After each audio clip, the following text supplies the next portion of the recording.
Ką reiškia viešpaties žengimas į dangų, kurį šiandien minime? Pasakyta buvo Evangelijoje, kada viešpats Jėzus įžengė į dangų, mokiniai ką darė?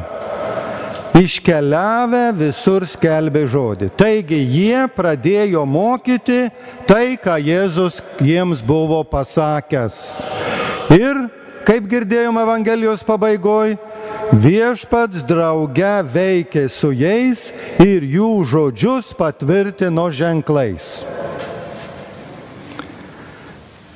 Jeigu šiandien mes esame čia, jūs sėdit, aš čia kalbu, tai dėl to, kad Jėzaus mokiniai arba apaštalai nežiopsojo, nesėdėjo namuose, bet ėjo ir kalbėjo apie tikėjimą, kurį buvo gavę iš viešpaties Jėzaus. Tai nuoroda, kas be ko, kiekvienam iš mūsų. Tikėjimą, kurį turim skleisti, juo pasidalinti, jį skelbti ir viešpats tada drauge veiks, bus su mumis ir tai patvirtins įvairiais ženklais. Tai žengimo į dangų iškilmė kiekvienam krikščionui primena. Tu esi tikintis, gavai tikėjimą, viešpats Jėzus yra danguje, jis veikia be abejonės kiekviename žmoguje, bet tu esi įpareigotas eiti ir skelbti. Čia pasakyta buvo, eikite į visą pasaulį, bet originalo kalboje skamba kitaip, eidami. Arba kada einate, skelbkite. Matot, mes nestovim vietoj, kažkur tai einam iš vienos vietos į kitą ir eidami mes turim skelbti tikėjimą. Skelbti tai, ką mes pažįstame, tuo pasidalinti su įvairiais žmonėmis. Ir tokiu būdu tikėjimas išsiskleidžia. Jis yra pažįstamas ir su juo susipažįsta kiti žmonės, na tie, kurie, pavyzdžiui, jūs sutinkat žmonės, kurie neateina galbūt į bažnyčią, kurie yra toliau, kurie galbūt yra kritiški bažnyčios atžvilgio ir jūs pasakot tai, ką pasakot.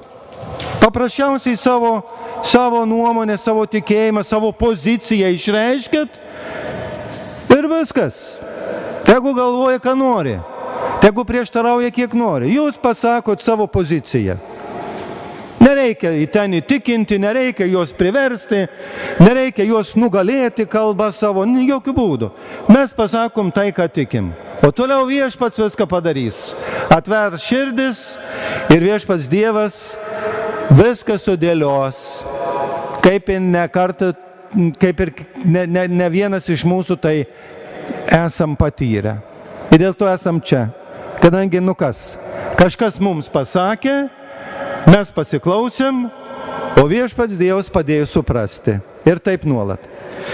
Kitas sakinys. Žinot, kitas sakinys toks kontroversiškas šiandien yra pateiktas ir mums, galbūt nelengvai suprantamas, juo labiau aišku tiems, kurie nelanko bažnyčių. Sako viešpats Dievas savo žodyje arba Evangelijoje. Kas įtikės ir pasikrikštys, bus išgelbėtas, o kas netikės, bus pasmerktas. Čia taip tarsi prilygtų. Kas lanko bažnyčią ir meldžiasi, bus išgelbėtas, kas nelanko, bus pasmerktas. Jūs taip pagalvotumėt, oho, čia jau stipriai pasakyta. O jeigu išgirstų žmonės, kaip minėjau, kurie nelanko bažnyčią, sakyt, ką čia jūs jau esat geresni už mus, kurie nelankom bažnyčios ir mums tas tikėjimas nėra svarbus. Ir prasidėtų begalinės diskusijos ir ko gero dar netgi pasipiktintų, teikdami, kad čia mes jau per įžūlus, taip kalbėdami, galvodami, kad mes išgelbėti, o jūs neišgelbėti. Tai kaip reikėtų suprasti šitą sakinį? Šitą sakinį reikėtų suprasti paprastai, labai paprastai. Žydų išlaisvinimo iš Egipto kontekste. Jūs žinot, šventajame rašte yra aprašytas įvykis. Žydai buvo nelaisvėje, vergovėje, Egipte.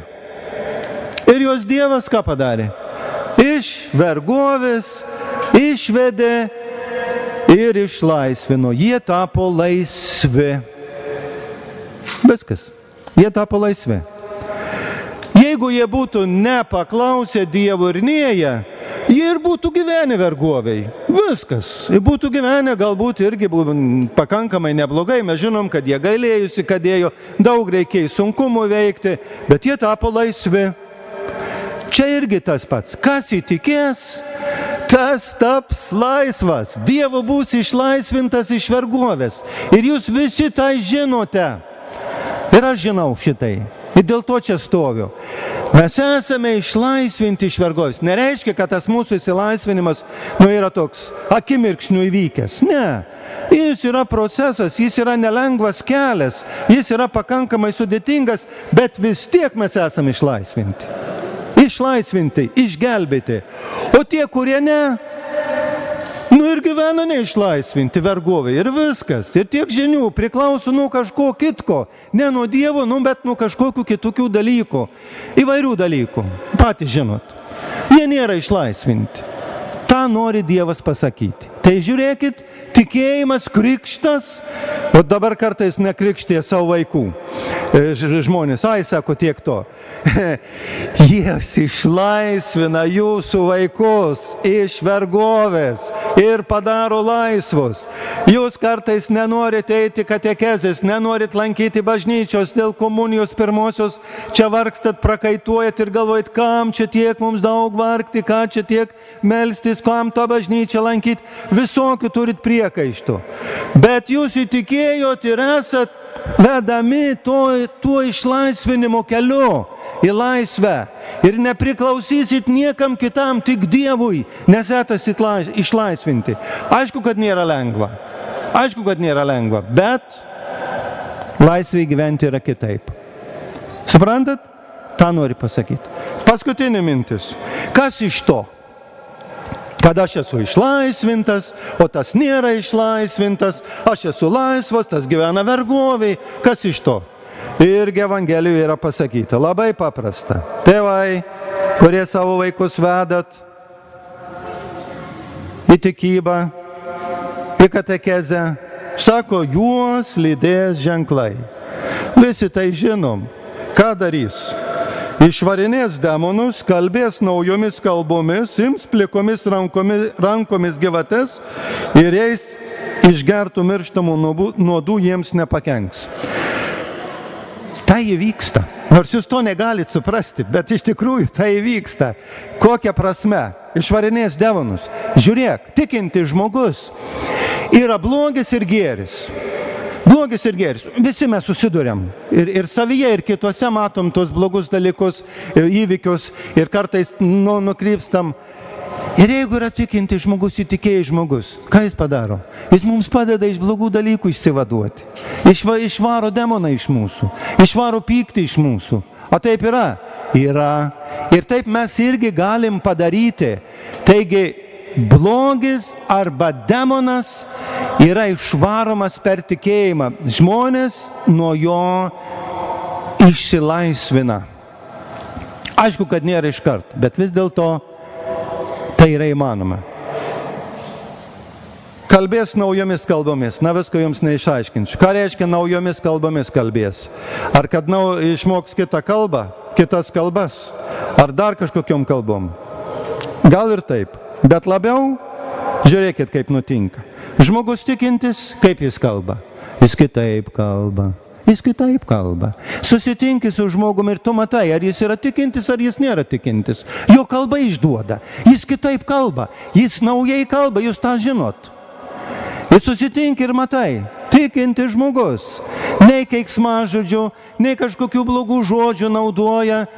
Gerai nusiteikęs, mieli žodžiai, padėt nori. Jis kalba nauja kalba. Įvairiose, net ir sudėtingose situacijose. Ir kada mes išgirstam, pavyzdžiui, blogai žmogų kalbant, nesvarbu, kad jis lanko bažnyčios, nelanko bažnyčios, nėra tikintis. Dėl to, kad jo kalba išduoda. Jo kalba išduoda. Mes sugaunam kartais patys save, kad pradedam kalbėti piktai, supykstam. Būna taip, bet mes sugaunam. Nes mes negalim kalbėti senąją kalbą, mes kalbam naują kalbą. Toliau. Visko nevardinsiu dėl to, kad sakau, labai ilgai užtrunkam, bet kitas toks paradoksas, kuris galbūt irgi jums nesutelpa į galvą. Kaip čia suprasti? Ir jei išgertų mirštamų nuodų, jiems nepakenks. Pabandyk išgerti mirštamų nuodų, pažiūrėsi, mane pasakytų netikintis. Iš tikrųjų visada švento rašto žodžius reikia suprasti truputėlį plačiau. Plačiau reikia suprasti, kas yra mirštami nuodai. Aišku, nuodai, kas yra, mes žinom, bet kita vertus, kas žmogų žudo? Nuodėmė žudo, nuodėmė. Ir ne vienas žmogus, kaip nuodai žudo. Ir ne vienas žmogus, negali iš nuodėmės išsisukti. Pasitaiko taip, kad nusidedam.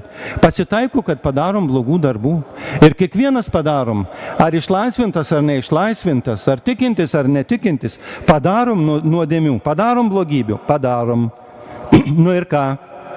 Ir ta, kad tikintis žmogus yra išlaisvinamas iš nuodėmės per tikėjimą. Jūs tai irgi žinot.